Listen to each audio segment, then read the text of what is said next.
नमस्कार, आप देख रहे हैं RNTV नेशनल। मैं हूं आपके साथ प्रज्ञा पांडे। आज हम बात कर रहे हैं उस मुद्दे पर जो सीधे देश की सुरक्षा और हजारों अफसरों के करियर से जुड़ा हुआ है। क्या CAPF बिल 2026 प्रशासनिक सुधार है या यह सुरक्षा बलों में असंतुलन और विवाद पैदा करेगा? जंतर मंतर से लेकर संसद तक इस बिल ने बहस को गरमा दिया है। जानते हैं CAPF बिल क्या है।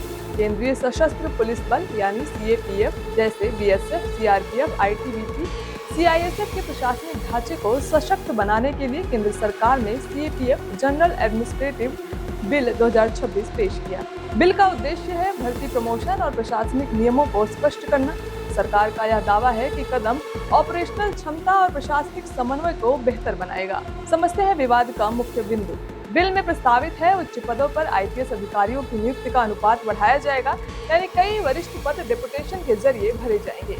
यही बिंदु CAPF अधिकारियों के विरोध का कारण बन रहा है। CAPF अधिकारियों की आपत्ति क्या है?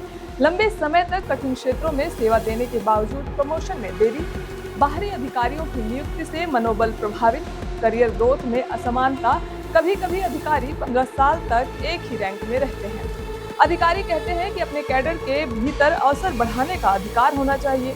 सुप्रीम कोर्ट का दृष्टिकोण समझते हैं। सुप्रीम कोर्ट ने कहा था कि IPS अधिकारियों की संख्या CAPF में संतुलित होनी चाहिए ताकि कैडर अधिकारियों को प्रमोशन और करियर ग्रोथ के पर्याप्त अवसर मिले।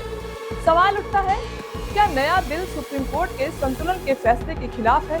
सरकार का पक्ष है बिल को एक सिस्टम को एक रूप बनाने की कोशिश बताया गया है। अलग अलग नियमों की जगह एक स्पष्ट कानून जिसे प्रशासनिक समन्वय बढ़े। IPS अधिकारियों का अनुभव राज्यों और कानून व्यवस्था में उपयोगी साबित होगा। सरकार का यह दावा, यह कदम ऑपरेशनल क्षमता को प्रभावित नहीं करेगा। IPS अधिकारियों की दलील है कि उन्हें विभिन्न राज्यों में काम करने का व्यापक अनुभव होता है, स्थानीय प्रशासन और कानून की समझ होती है, चुनाव और इंटर स्टेट ऑपरेशंस में बेहतर तालमेल।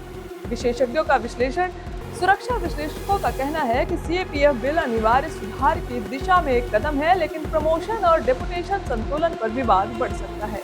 यदि उच्च पदों पर बाहरी नियुक्ति बढ़ती है तो CAPF अधिकारियों का मनोबल गिर सकता है, जिससे ऑपरेशनल प्रभाव पड़ सकता है। यह बिल सिर्फ प्रशासनिक बदलाव नहीं बल्कि सुरक्षा बलों की संरचना, करियर और विकास का बड़ा मुद्दा है। एक तरफ अनुभव और समन्वय की बात है, वहीं दूसरी तरफ मेहनत और अवसर की बराबरी। CAPF बनाम IPS केवल व्यक्तिगत संघर्ष नहीं, या प्रशासनिक संतुलन और करियर नीति की चुनौती भी है। सवाल यही है कि क्या यह बिल सुरक्षा व्यवस्था को मजबूत करेगा या बलों के भीतर असंतोष और मनोबल गिरावट बढ़ाएगा?